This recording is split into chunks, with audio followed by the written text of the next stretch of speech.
Welcome back to the Routing Loop. I'm Matt Lewis. I'm a solution architect over here at AWS. We've got Jamie, who you all know, another solution architect at AWS. We're your hosts for the Routing Loop this week. We also have Imen, solution architect in our telco IBU over here at AWS, and we've got a super interesting topic today. So I'm really excited about this one. This is going to be finding network root causes in seconds with digital twins and agentic AI. So one of the more practical and exciting applications of agentic AI that I've seen in recent times. So this is going to be really good. But I guess, Imen, do you want to do a quick intro and just tell us a little bit about yourself, where you come from, what kind of stuff you work on? Excellent. So this is my first time on Twitch. I'm super excited. Thank you for having me. Awesome. I'm principal AI/ML solution architect, working mainly on network and AI, and in the journey toward the autonomous network and how to make the network smarter with the introduction step by step of the AI/ML part. And today the topic, as you said, is about how to put in place a network digital twin for what if scenario, but mainly for the root cause analysis to get started, to show, to reduce from a lot of hours and time consuming to get the root cause isolated in terms of having it in second and minute for different operators. So that's what will be our topic today. And rumor has it you have a demo for us. Yes, we have a demo that is representing real data in real city with our customers. We have different realization in production. Others are ongoing now as we speak, and others are starting to understand, the data governance, etc. So different maturities, but basically this is one of the most hot topic today in the telco industry: the autonomous network journey, building the governance of the data, and what is a network digital twin as a graph for their different operation task. So I know we've got some slides too. I don't want to steal your thunder, but this concept of a digital twin is super interesting to me.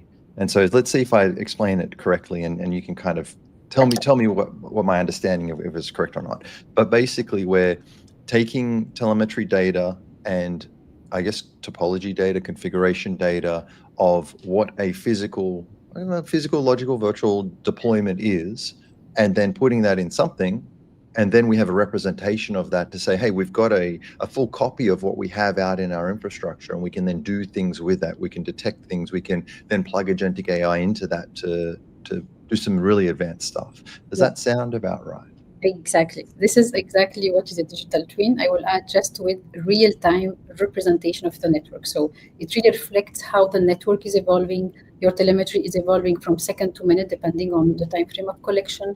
And the topology, it's for like the current network, telco network, but it can be also the dependencies, the relationships between the node if you're talking about AWS infrastructure. So think of it as your mirror of what's reflecting what is happening in your network, and then you top it with different level of intelligence. Agentic AI is one of them, but it can be also graph deep learning for completing the topology where you have missing links, missing network interfaces that the model can infer for you.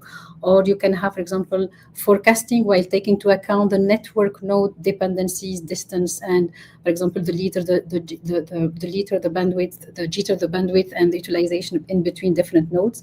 All of this can be taken into account, and the model can be trained on those dependencies plus all the evolution over time of the metric. So that's okay. What.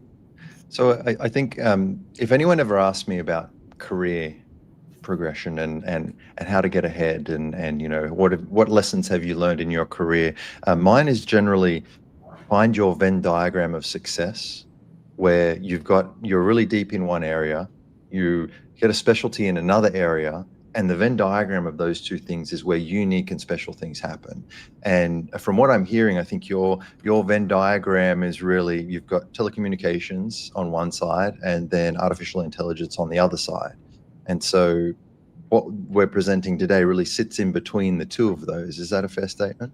It's a multidisciplinary domain where you need to understand the network so that you can frame it properly for the AI to get for you the insights. So that's how I got to these two words together. I see them always cognitive network as one word, but I understand it's like definitely two words, the network and the AI.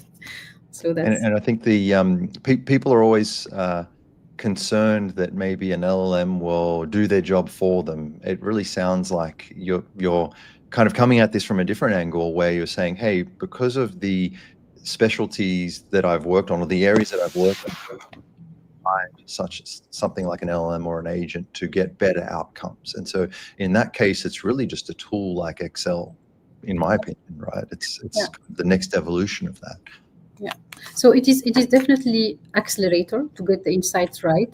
But the LLM, I mean, there is no magic. You need to start by your raw data from the network, then you do the proper transformation, the proper preparation of the data, and then also the proper modeling of the data. That's why here the graph is very important. So when you capture the dependency as a graph data, when you capture telemetry as time series data, your alarms as tabular data, each data will fit the right format for it.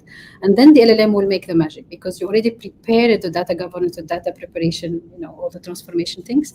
And you use the LLM for the problem that are for the LLM. And if you have like just anomaly detection or just forecasting, just use the regular AI for that. So it's the right technology for the right problem. That's the framing part that in any AI domain, you will start by problem framing, which means I understand my data, I frame the problem, then I will select which model I will use or which techniques I will use. That's okay. how Very cool. Well, should we get into some slides? Oh, go ahead, Jamie. Yeah. I just have one quick question. You mentioned that you basically have to understand the data. Do you have any advice for anyone who is going to start a journey like this? Like, how do you know what's the right data? Yeah, so basically you need some subject matter expertise on the network, but in the telco domain, we have a lot of standardization body like 3GPP, GSMA, and others. So there you will have the description of the data. You will have the network architecture, and then you will have the network node description, and then from each network node, you will know what type of, for example, key performance indicator you are collecting. You are understanding which alarm this node can emit, how these are related, and which network interface in between. So a lot of material there. And you can also use the LLM to understand, first of all, step by step, for example, mobile network, radio access network, which data I'm collecting, the explanation of the data catalog, and then step by step you go there. So for telco world, a lot of documentation exists on the data description for sure. Okay. And then does the data, because it is a LLM, does it need to be human readable, or is it fine just to have just the raw metricing data? Because, we've had plenty of AI type folk on here, and a lot of them are always telling us the benefits of AI is the human readable answers, as well as that AI can go over, human readable text. So some of our logs, like from, VPC flow logs and other things, and edge logs, may not necessarily be human readable. So do you have any guidance or advice there? So similar to the VPC data, also the telco data, it's not textual data. Those data are produced by machines, by routers, by VPC in the AWS infrastructure, by databases, by base stations. So those are produced by machines, so that they can the counter, for example, it can be like 50K columns of counters. So to make sense of it, it's not for a human. It is meant to be analyzed by a process, automated process. So basically, you go, first of all, you have to prepare the data in a way to be, for example, the volume of alarm, the volume of counters, clustering through some AI ML things. But then you have the Gen AI that will be extracting those insights and summarization to the NOC team, for example, the network operational team, to the support engineers, to help them. Instead of looking to millions of logs, it will say, okay, you have 7 families of logs now that are appearing in this time frame, and this is what the problem I am seeing happening. So yeah, the LLM will make sense, but you need to prepare the data to some extent to benefit from that. So the data is going to be the strong foundation that everything's sitting on top of. Yes, we call this, the data is the fuel. Okay, the fuel. The fuel for everything is the data. And of course, you need to have the problem framing right so that you can have the LLM extracting for you the isolation of failure, the change that it might need to happen, or the scaling recommendation that you need to execute, these kind of things. I'm going to steal that. The fuel. Data is the fuel. Yeah.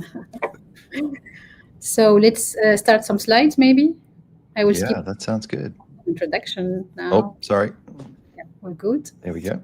Let me go to, so as I said, it's about the autonomous network journey. I will skip some slides here. We don't need everything. So autonomous network journey, think of it as network that it's self-healing, self-repairing, self-configuring, aware of the different metrics evolution, and this can be across the layer from the infrastructure to the apps, and also across the network segment, because you have the RAN, the core, the transport. You have different network segment, and you have different layers and different protocols that you need to take into account. So autonomous network journey is how to make this network self-configuring, self-repairing, etc.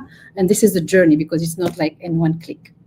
So the voice of the customer. So how we started, I mean, this is not like this is an old problem, how to make the operation always, cost effective and efficient, and help the NOC team to maintain their network as the customers expect them to happen in terms of quality of service. So basically, the most recurrent asks are about, I want to make sure that my network changes are mastered. There is no impact if I'm adding new node or new protocol or enabling new network interface, how I can master all those changes, how I can make sure that my end users are not impacted by those changes, so the service impact and the end user impact visibility, so that they can guarantee the quality of service. And the third one, which is where we're going to focus today, is the failure isolation. So this is across the different customers and partners I'm working with, sometimes, from 7 hours plus 24 hours for very complex event to be detected. Because when it happens, you need to find in which layer, in which network node, and what was the problem. So it's like multi-dimensional type of data that you need to analyze. And it was always managed through threshold heuristics or rules, which are always becoming obsolete because the network is moving, the data is drifting, etc.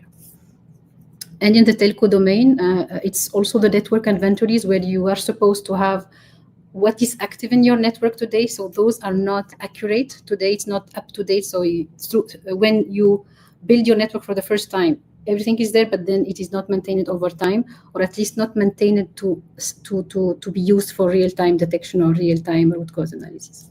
And the last one, the dream for all the operators today, and the journey to that all the operators are following, is to have the closed loop. So I detect there is a problem. I have the recommendation. Now I want the activation. I want my network to go and self-configure itself because there is a problem that it's now known. Or also not even a problem. I want to scale. Detection of the need of scale, capacity adjustment, and the network will go and do it by itself. So this is the closed loop automation, continuous reconfiguration of the network part. So all exciting, and it's all become into AI for network and the data. Again, back to the data, give me the data and then put the transformation and then go from there. So if I'm thinking about a traditional network environment, we would basically use SNMP or something to grab interface stats on a router and say, we know this is a 10 gig interface.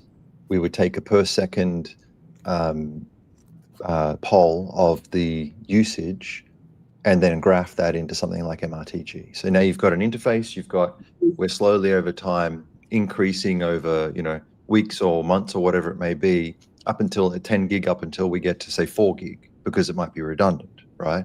When we get to about 2 gig or 3 gig, we can then project and say, well, in about 2 months' time, we're going to reach this 40% utilization, and we don't want to have any capacity overruns in a failure. So we're going to then start to roll out new infrastructure. We're going to then start turning on more capacity or whatever it is. We would create a change implementation plan. Operations folks would go and implement the configuration. I'm talking physical equipment, so it's a little bit different here.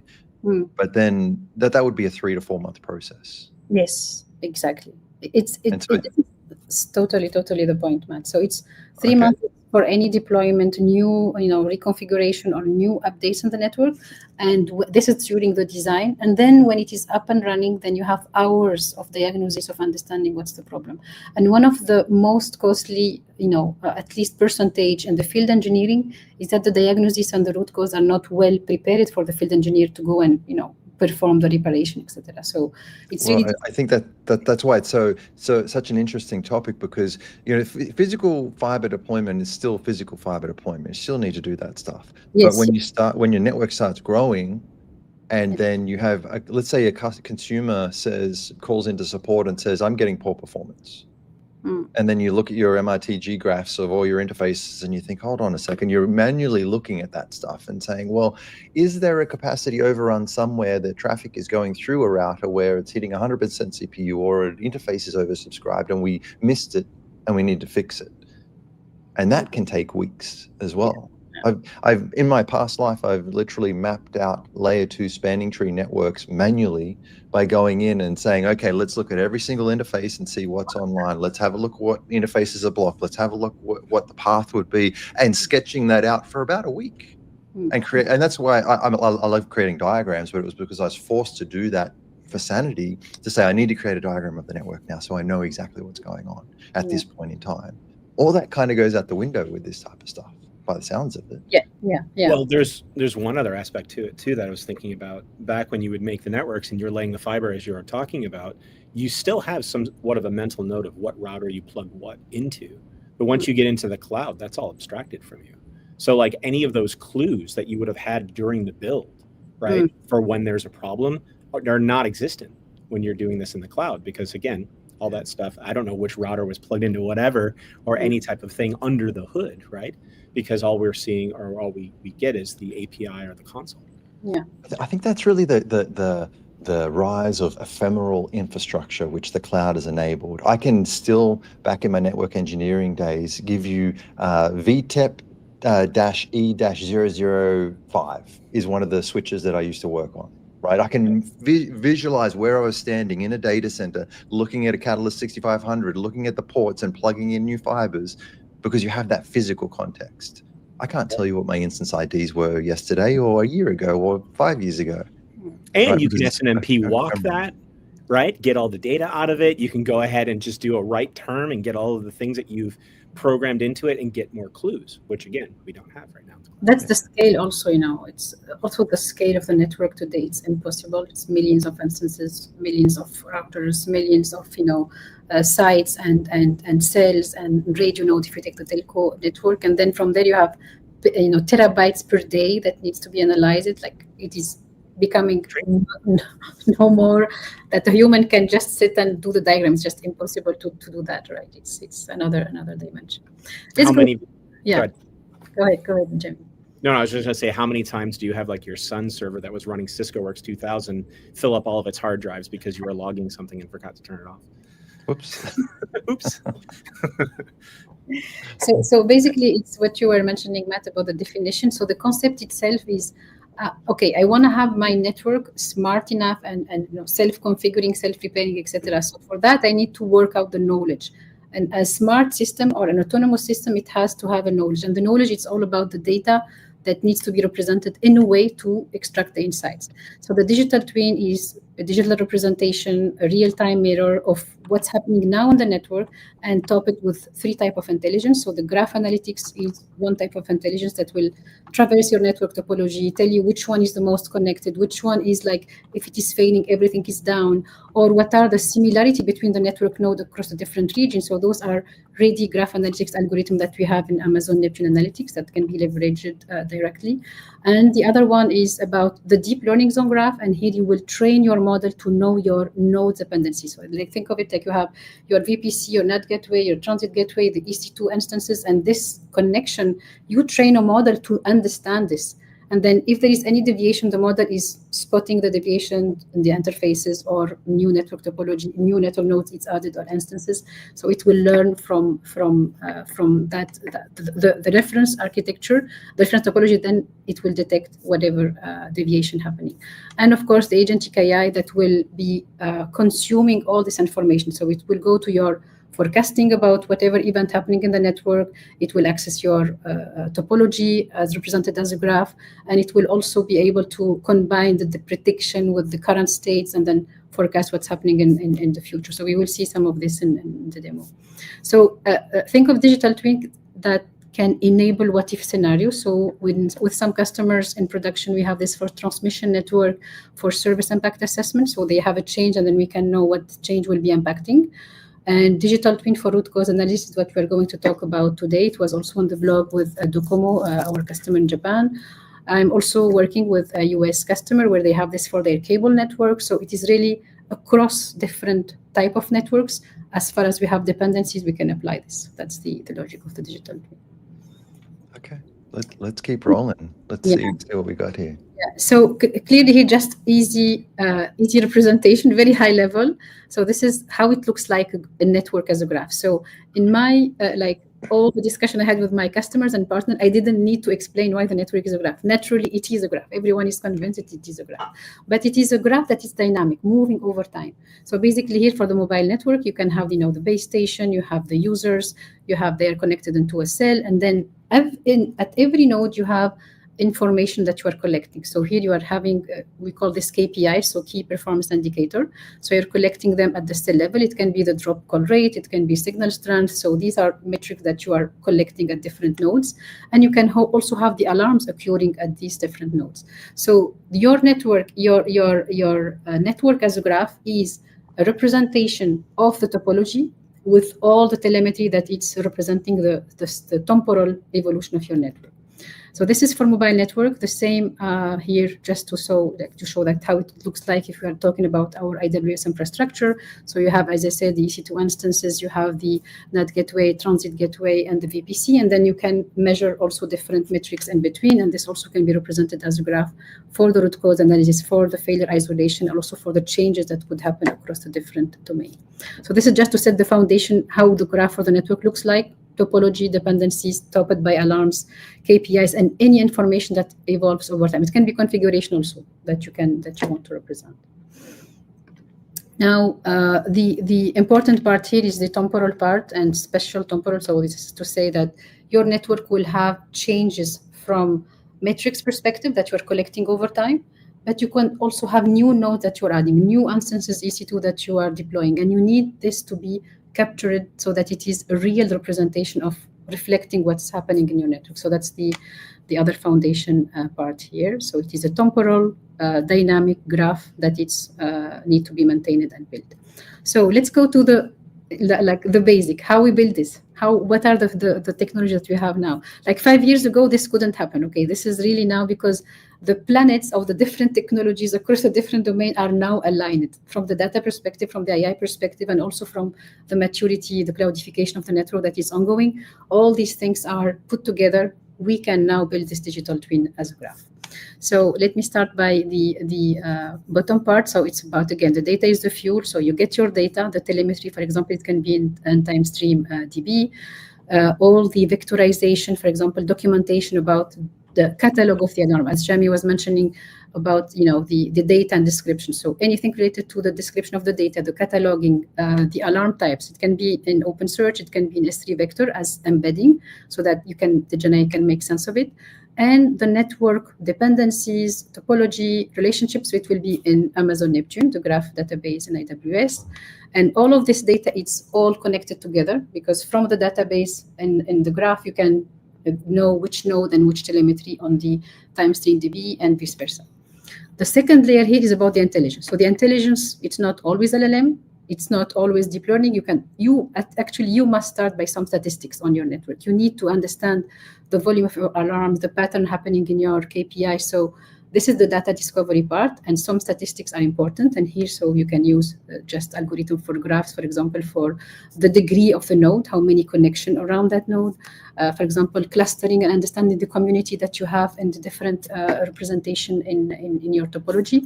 And all of this can be with SageMaker, with Bedrock, with Amazon Neptune Analytics, and GraphStorm for the deep learning part. So this is like the full stack that you can cover at least 3-4 types of intelligence, from the stats to the classical AI ML, to the foundation models, and to the deep learning of graphs, which is actually a specific niche of deep learning in itself. And the top part of it is the agentic AI that will go and grab all the information from the prediction, from the databases, and make sense of it, and also actuate in the network if we are going to the closed loop to make this, for example, recovery happening. Okay, so I think we can now let's put them in motion now. These are the stack. Now let's have them all working together. So in all the customers I worked with, the first part is to build the topology or to build the model for the network.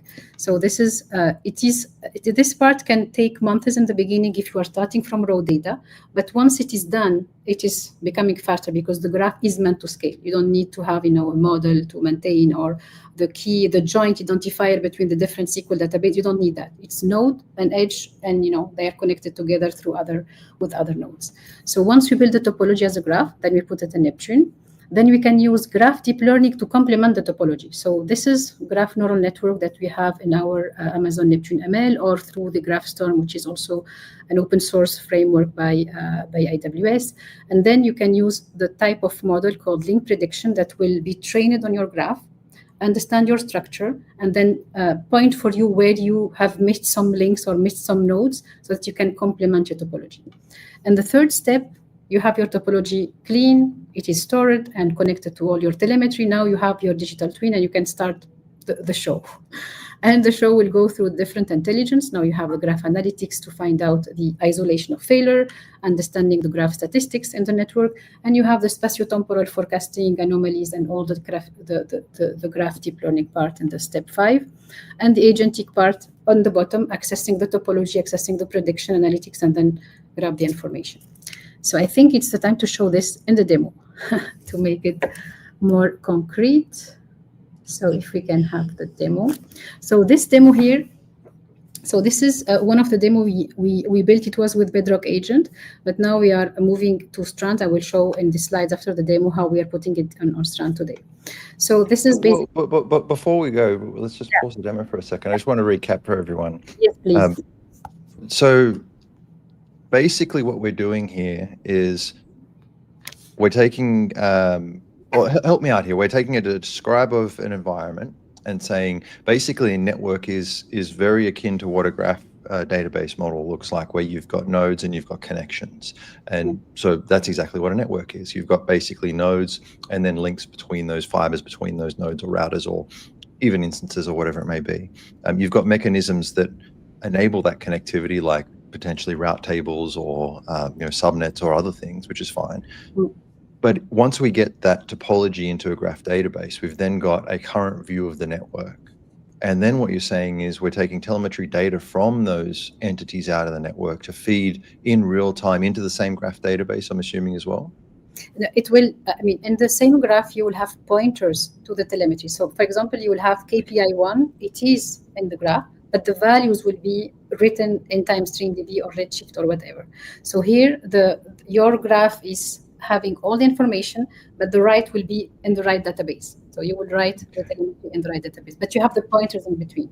That's the... So actions take place, right, from an understanding of the graph database. Yes. Changes are made. Those changes are written into the right database, like Redshift. And then once that's realized, that gets placed into the graph database.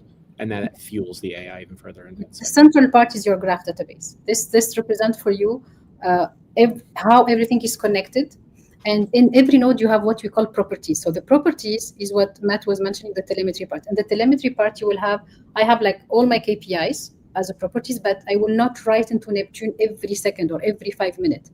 The values of those KPIs will be written into another database like TimeStreamDB or Redshift for the telemetry information. But the pointer from the graph to that, this is what we need as information to capture the telemetry. How often would you say the graph database needs to be updated with topology information? Is there a cycle there that happens?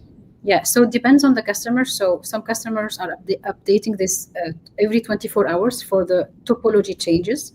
For the temporal changes, they are writing directly into their tabular database or SQL databases or like TimeStreamDB database every 5 minutes, every 15 minutes. If it is probe data, it can be even at the second level. So it depends on the telemetry time frame of collection. But the topological part from 24 hours plus for the update of the topology, or 1 week, month, is it depend. Topology is very stable, I would say, in the telco world.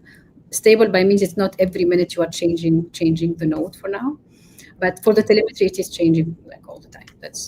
I think the reason why I ask is I understand the telemetry data, that's just a constant stream of data, and you need something that's able to handle that.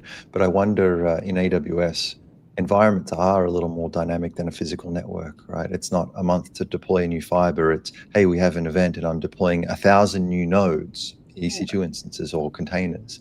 So I wonder how that would apply. Anyway, so in summary, we've got the graph database that shows the topology. We've got the telemetry data stored somewhere with references in the graph database to that telemetry. And then what happens after that?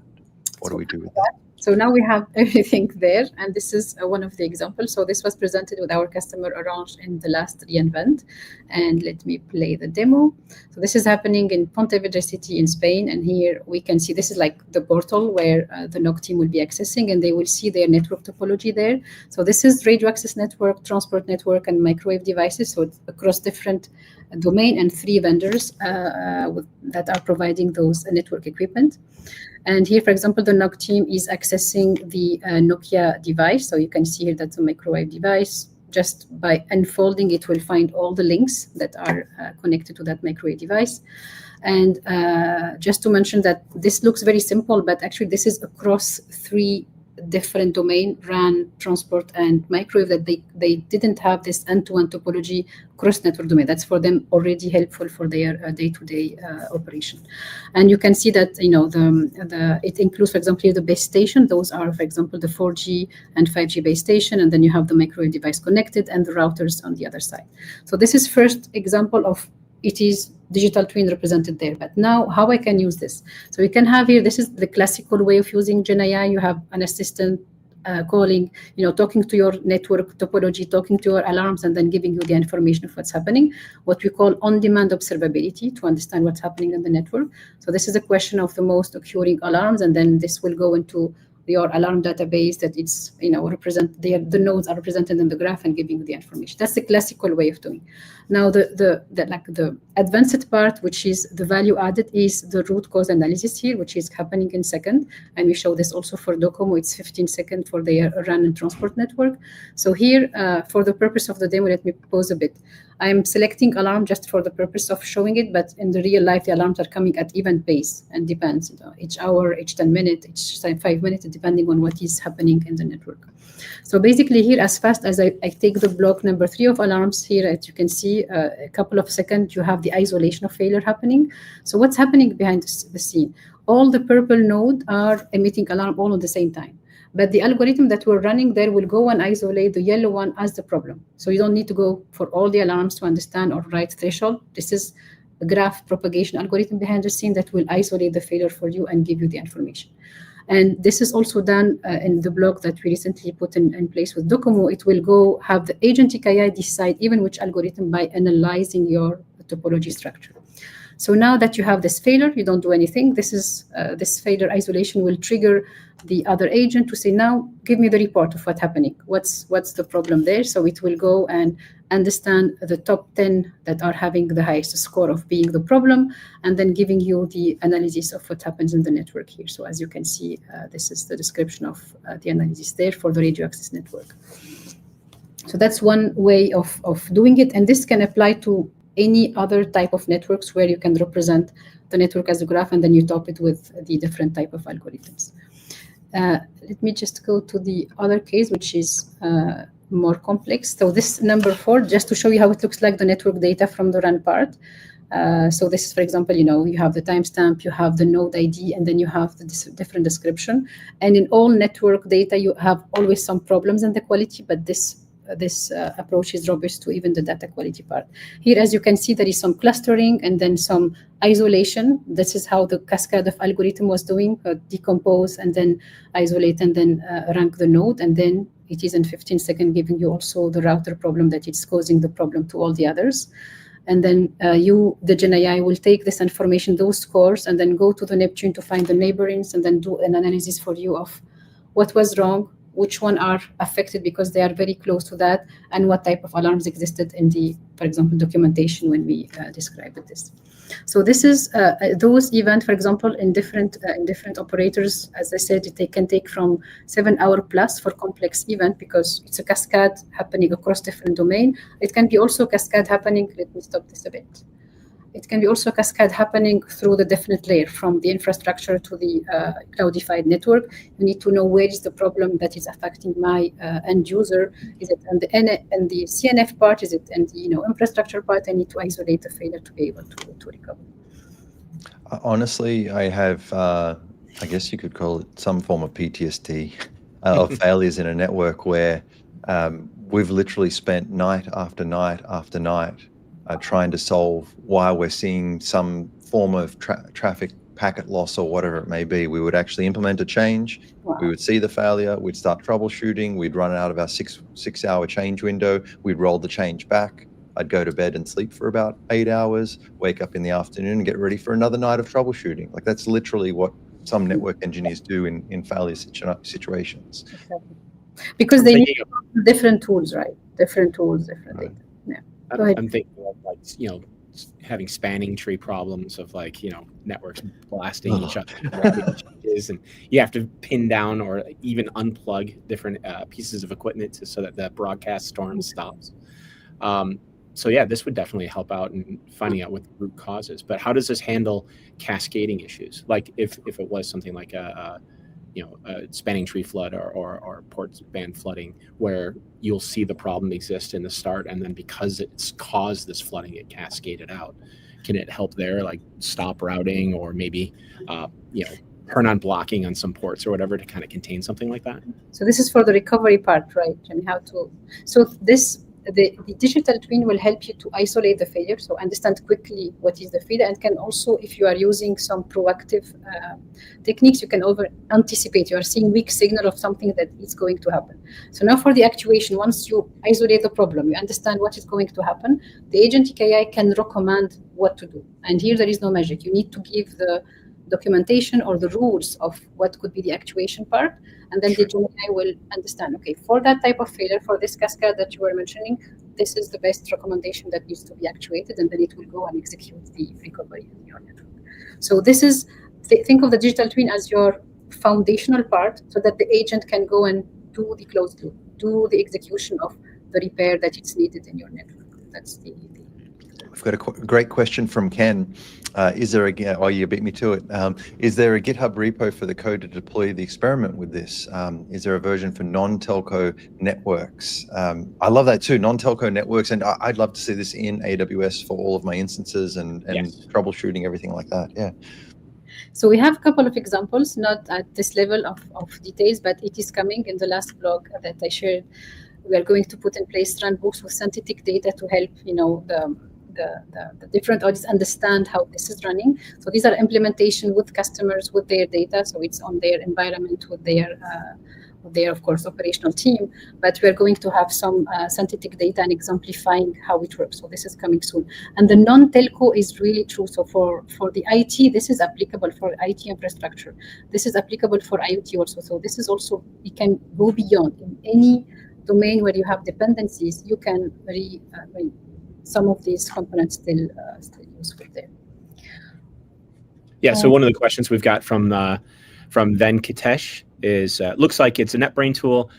Is this built using AWS services like Bedrock? Like I guess they want to know a little bit about what's put together to make this happen. Yes. So this is built with Bedrock. So Bedrock, we have all the marketplace models there. And then it was built also with Bedrock Agent last year, but now we are in all the new development, we are using Strands Agent.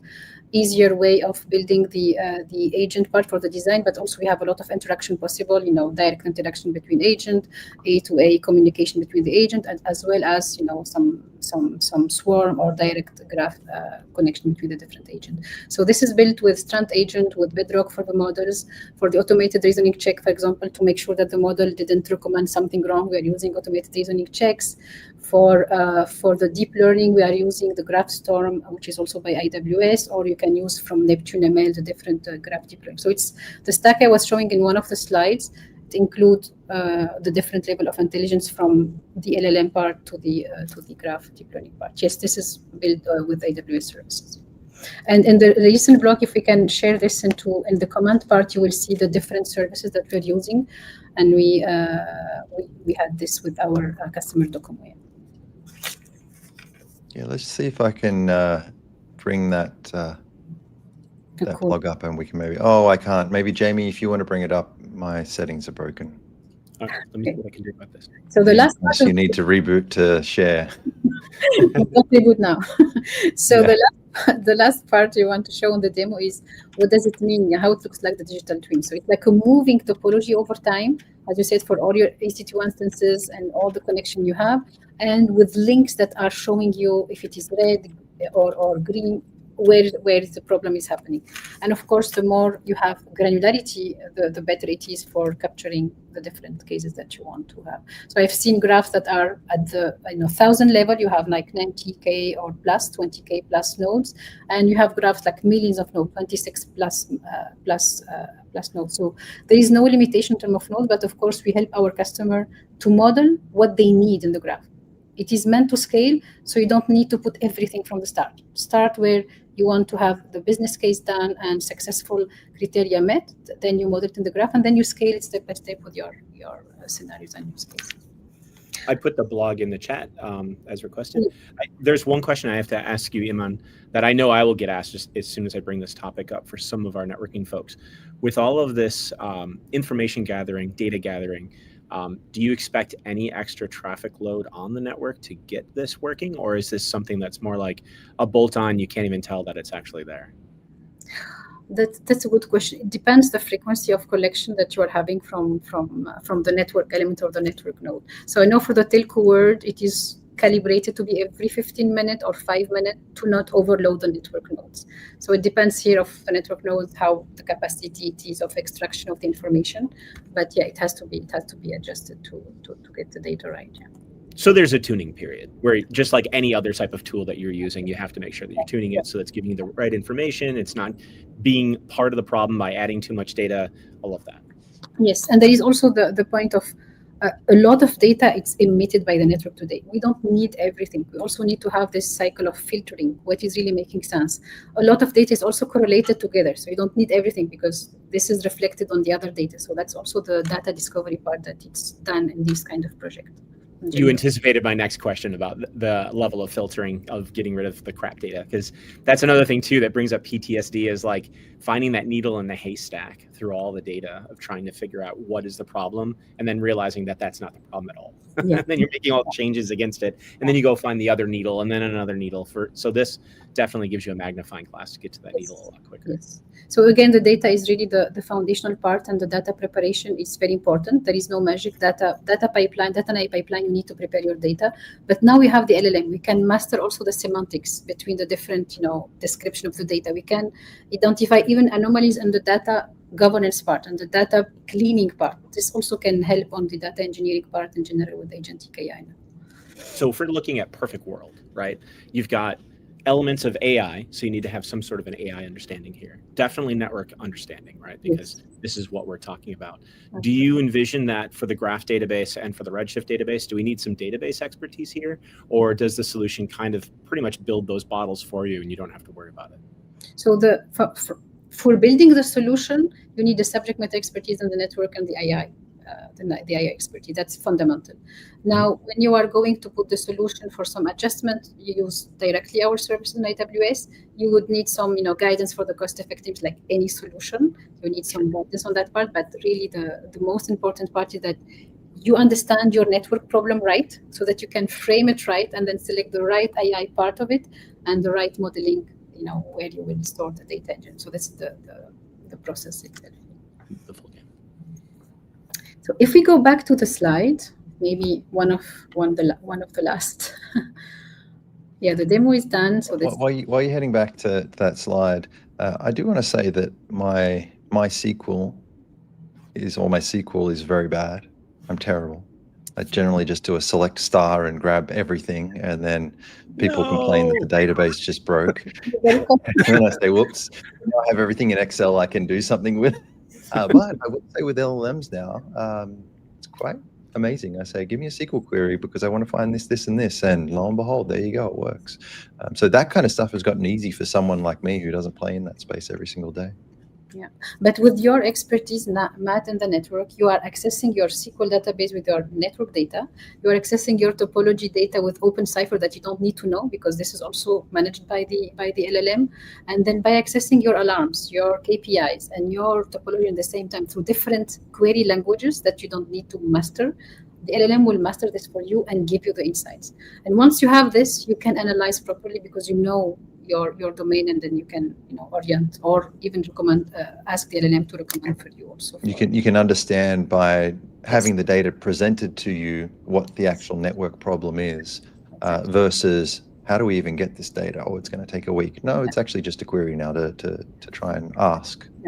Yeah. You are more focused on the problem instead of analyzing thousands of alarms with thousands of nodes. Then you are shrinking to the 5 that are potential offender. It's quicker naturally, and then you will find the root cause. So I don't know. Yeah, go ahead. I was going to say, to continue on with both Matt's and my PTSD. Now that we've got a solution in place that analyzes our data, helps us find the root cause of that that issue that may have been cropping up, right? And then we go ahead and do resolution. Now the dreaded RCA comes, right, where we have to fill out like all these 5 whys of what happened. Tell us how this tool can help us out with that. So in this tool and this demo, it was showing the isolation of failure. So from all these domain or cross layer, this is how you can do it. Now for the root cause analysis itself, you need this kind of documentation. Nodes. You need to have the description of the connections, all the topology description. You have to have your SLAs, your constraints, your configuration, and the LLM, because it is now not analyzing thousands of nodes, it's like 3 or 5 that are potential offender. It will go to those databases and make sense. Okay, this is the sequence of alarm that I am having. These are the metrics that I am having, and then it will go to the troubleshooting documentation that are enabled by, for example, telco vendors.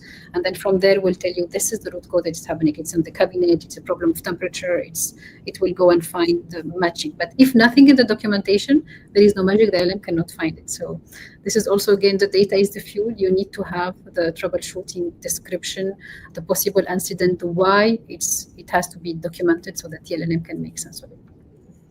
Nice. So, no more chasing down individual folks saying what happened. Well, yeah, I mean, I think writing an RCL root cause analysis in Amazon when we have a failure, they do happen, is an immense process. It's Yes, very, very detailed on everything that went wrong. And I think tools like this could really help do some of the heavy lifting on putting that analysis together. Yeah.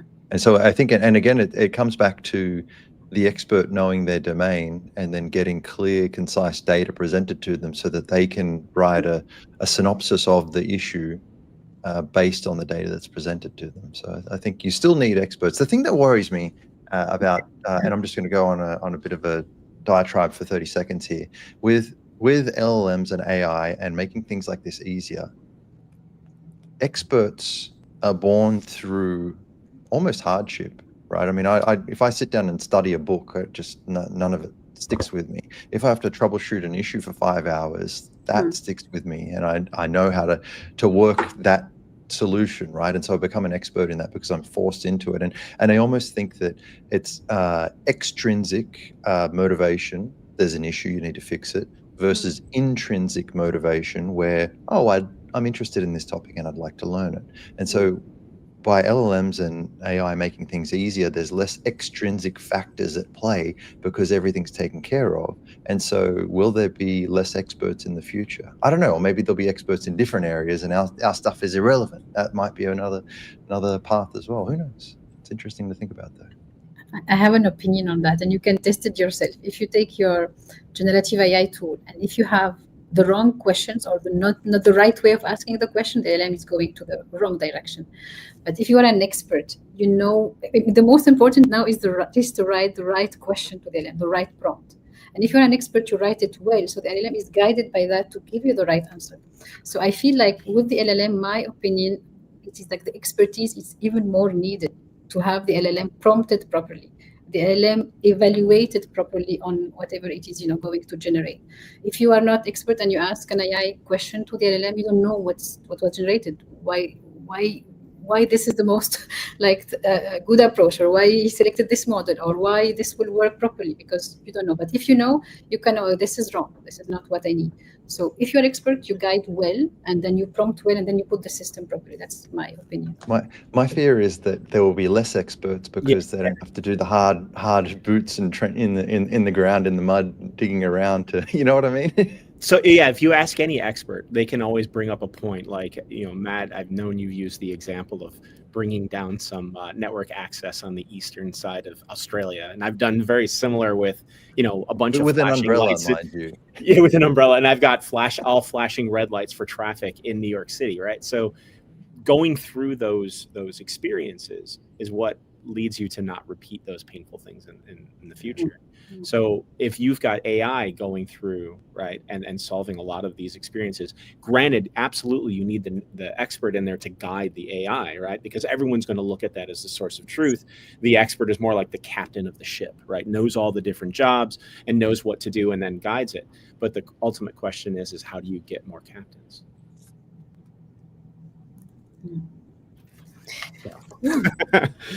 Maybe AI can fabricate some scenarios to put you through your paces. Maybe that's the answer. Maybe doing something like that, because that's another thing too that I was thinking about as you're going through your examples. It would be really neat where if you had a bunch of these failures show up, right?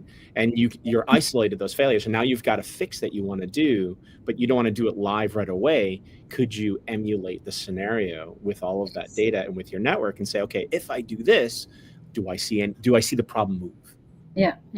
This is definitely one of the use cases. So one of them is root cause analysis. The other one is simulating the changes. So you will say, I'm changing this configuration, this node, but you can, through these, for example, propagation algorithm, understand that with this change, that's what will impact the other node in these kind of parameters. So once you have this dependencies represented, while you move in one of the nodes, you see the impact on the others, and then you can simulate if you want to enforce now or you adjust your configuration. So that's definitely one of the use cases of the digital twin, to simulate the changes and guide the decision of actuation or recovery in the network, or it just capacity augmentation. You will verify everything with that. It sounds like we need this on EC2 fleets where you could say, I'm running 1,000 instances right now, and my application is all good, and memory consumption is good, and number of contract entries is fine. Let's drop it down to 750 instances and see what happens. Now, if you did that in production, things fail and then you get fired. But if you can do it on a digital twin, then you can say, well, actually, folks, we don't need to run 1,000 instances. We can run 782. And we'll be just fine. But if you go to 781, things will break. So you can find out where those thresholds could be, in a simulated fashion. That's really cool. I think you had another demo, right, Imen? Should we jump into that? Or? Oh yeah, I didn't load it in the system. I was planning to on the architecture part, but let's. Should I put it in the? Oh, if it works, if it's no problem. If not. Yeah, I wanted to touch base on the architecture side quickly. But let's do it. Yeah, let's talk about that. Yeah, thank you. If we can bring it back, the slide 16. Just to answer the question that Jamie saw on which services that are there, I cannot find the slide here. I see slide 16 on the. Is it not this one, or is it? I don't see it on my side here. Oh, okay. We're actually seeing slide 16, network digital twin as a graph RCA example. Okay, so if you see it, I know it by heart, so I can go. I don't see it on my. Fine. So you being an expert. Yeah. Exactly. On the bottom part, you have the raw data. So this is the transformation that you need to do through, for example, EMR or Glue. These are kind of PySpark jobs that you need to put in place to transform your data. We are also working with some agentic AI to help on the data engineering to transform the data and accelerate the process. Once it is done, it will land. If you can go to the next slide. I think I can. Yeah, I can go to the next slide actually. So in that front, you will see that it is. You will see that. Yeah, now I see my slide. Great. So in that block, you will see that the data that it's filtered, it is all in these S3 buckets. So it's the topology, the configuration management, and all the other data telemetry. This is a cleaned data. This is now no duplication, no missing data. All the timestamp are correct, etc. And then you can use it. And then in the next one, quickly, you will have all the intelligence started to happen here. So here you are topping this topology, network topology with the graph analytics part from Neptune. You are using SageMaker for having graph deep learning for forecasting and anomalies. And then you are also storing the forecasted value, storing the anomaly. So this is also another knowledge that the LLM will be using. And then you move to the LLM part here. So everything is in Neptune, as I said. And then Neptune is pointing to all the databases with all respect to the different dependencies with the telemetry part. And then you have the agentic part through Bedrock for the models, Strains agent for the agent, and agent core for the deployment and operation. And those will be accessing to the different databases where you already cleaned, prepared the data, and making the pipeline evolving over time. And then the agent will make the magic from there. And in the blog that you shared, Matt, previously in the comments, you will see that how we are, if we zoom on the agentic part, so this is, for example, the type of agent that you are going to have for the root cause analysis. This is one of the possible implementation, of course. So the data pipeline coming into Neptune to the telemetry part, or the Lambda where the logic of the root cause analysis of isolation, and then the agent are triggered to do the composition or go and check how my topology looks like, if it is like a mesh network, if it is hierarchy network, and then from there select for me the right algorithm, and then from there give me the scores, analyze the alarms, check the documentation, and return for me what is the root cause or what is the failure happening in the network. So these are the agents that are implemented around the root cause analysis. But it can be a service impact assessment, can be change management for the simulation, as you said. It is the same logic behind this. I think that was the last slide here on the RCA part. Okay, very cool. Well, we have 5 minutes left. I don't know if you want to share the other demo if it works. If not, I can share it from my laptop directly, right? We can share this. Yeah, see if that works. That should work just fine. That one is also including the let me put it here. Yeah. So that one is using the the video file. Let me share the screen. Share screen. Entire screen. So here you don't need an agent. You just need to click. So this is the other demo, and here again it is similar concept. So the same digital twin, but you will see that here it is topped by the forecasting part, so the graph deep learning part. So here I have my topology zoomed into a geographical area. I have my data that are, you see my screen, right? We can. Yeah, it's very small, but I think it's probably okay for other folks. And you see all the metrics in this dashboard. So what this is like the number of user, the downlink traffic, the uplink, and the throughput and other type of, for example, the number of active users. So the right-hand side is the MRTG style metrics, and someone was giving me some slack in the chat about mentioning MRTG because no one uses that anymore. But it's a network operation style. Hey, here's all my metrics on traffic, on what have you got? Still use it for testing. Yeah.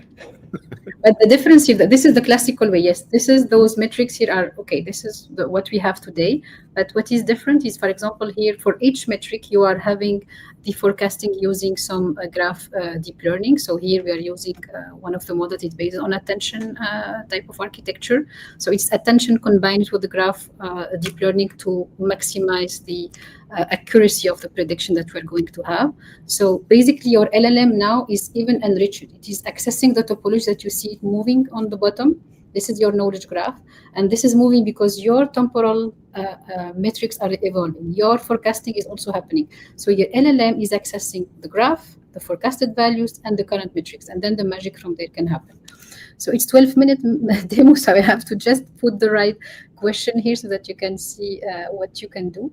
For example, in this question, it is saying, what do the cells, so the cell finishing by T2, neighboring loads looks like now and in the future. So here, if you don't do that, you need to go, to the, you have to go to the inference endpoint to understand what is the forecasted values, then the current values, and then to go understand the neighboring, and then have the consolidated result. Here, you don't need to do that. You just ask the question. That's such a powerful query, because you're essentially saying, hey, I've got this network router. Tell me what my bottlenecks are. Exactly. Yeah. And then forecast for the future. Such a vague thing. And sorry, go ahead. Yeah, exactly. So because it is accessing this knowledge, it will give you, this is my current, router, for example, metrics. Those are the one happening in the next hour. And this is the analysis because it knows which router connected to which one and which network interface in between. So this is the logic of digital twin. You give the power to your LLM to access your data, represented in the right format and evolving because it represents your network exactly as it is, and then it gives you all the information. And you can see this is, very quick and accessing, 1,000 of metrics that you are having from different sources. If I go to another one, which is like on the query side. So this is, for example, you don't need yourself to write the query. You will ask, for example, list for me the closest cell in terms of distance, geographical distance. And here it is, if you don't know the open cipher, the grammar you don't need. This will happen directly with the LLM that will go and write for you the query for the graph databases and give you the information of those are the 3 closest cell, and then it will calculate the distance, etc. You don't need even to add. Like how I was mentioning earlier. Yeah, there you go, Matt. It was crappy. We don't need to do that anymore. This is great. and you go directly to do many analysis. And there is another one which I like here. It's about the, for example, you're going to have, this is around the simulation part. I think you asked about this question. I can't remember where's the question here. It's coming up. Yeah, for example, here we have sport event happening. 1K users are expected. So how to adjust the G-Node-B configuration? Then here is also, again, the model understand the current status, the forecasted values, the metric of 1K user, the neighboring around and accessing the configuration. It will go and give you the simulation of what will happen and what will be the configuration part. So this is the simulation. Well, Imen, we are out of time actually. I got super interested in this last demo because it's so cool. But that's all we got time for today. We're actually right on the clock now. Thank you so much. It's been so interesting. Yeah, we can definitely. Yeah. Okay. Well, we can probably follow up again. But thanks everyone for joining us today. We've had Imen on talking about agentic AI and network observability and root cause analysis. Thanks, Jamie, for joining us too. We'll see you folks next week. See you next week.